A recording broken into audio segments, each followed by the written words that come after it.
Hi everybody, Tyler at Z Designs. Hey, coming to you again from Puerto Rico. We went in a different video into some of the pros of the Chevy medium duty platform.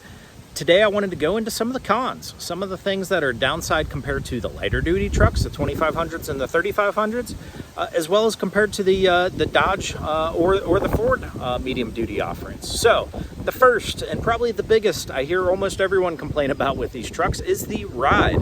The ride is atrocious empty. You put a bunch of weight on it, it smooths out, it's still not great. It's still a pretty bad ride. So very stiff. You know, I can tell you I've spent a whole day in the desert driving a race car through the desert at speed. And this thing driving a few hours home on a paved road was worse. I had a little bit of a headache. Good news is there are some fantastic suspension options available for this. We're going to be addressing it in an upcoming build, so you will see a couple different ways that this can be improved. Next, the engine. We talked about how great this Duramax engine is. We also mentioned it's got a 56 millimeter turbo. Probably fine for most of you. It's D-rated as all the medium duties are.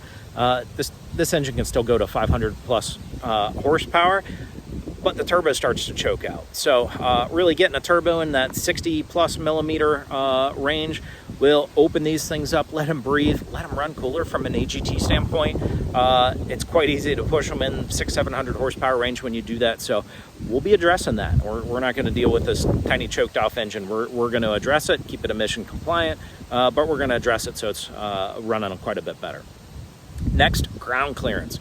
We talked about the wonderful Meritor transfer case in this. It's big, it's stout, it's strong. It hangs way down. It hangs down a lot. You can see it definitely compared to the lighter duty Chevys. You can see it compared to the Fords and the Dodges. It's something if you're just doing overland in an RV, and it's not going to matter. If you're doing a lot of rock crawling between that and the exhaust hanging down, you may have some issues. So we're going to do a little bit of work. We may clock it and do a couple things to get a little bit more clearance. This truck's going to run big tires, 44, 45 inch tires. So I think we'll be okay. We may end up going to a double T case on this. We will wait and see if that's something we get into on this project. Next, the body. It's a great body, but the cab is from the Chevy 2014 to 2018 Silverado. So it's a slightly more dated design.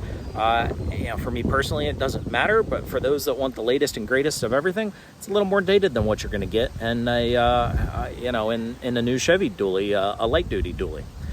Interior, it's functional, it works, but you can only get a work truck or an LT. Fancy options on this truck are electric heated bucket seats with an 8-inch screen. Nice, probably works for most people. You can't get carpet from the factory. You're not going to get fancy leather and cooled seats and a bunch of stuff from the factory. For some people, it probably doesn't matter. For us, we're going to do a couple things just to address it, make it a little more comfortable. Last thing I'll cover is it's a little more rare. While the drivetrain's very common, the body's very common, the axles are common. Overall, there's less of these on the road than the Fords or the Dodges. Just something to consider when you're thinking about how common it is to get a mechanic or parts. So thanks for watching. Look for more from us. We're going to spend a lot of time building this to be far more capable off-road, to carry our RV, and to address some of these weaknesses. So look for more videos soon. Thanks.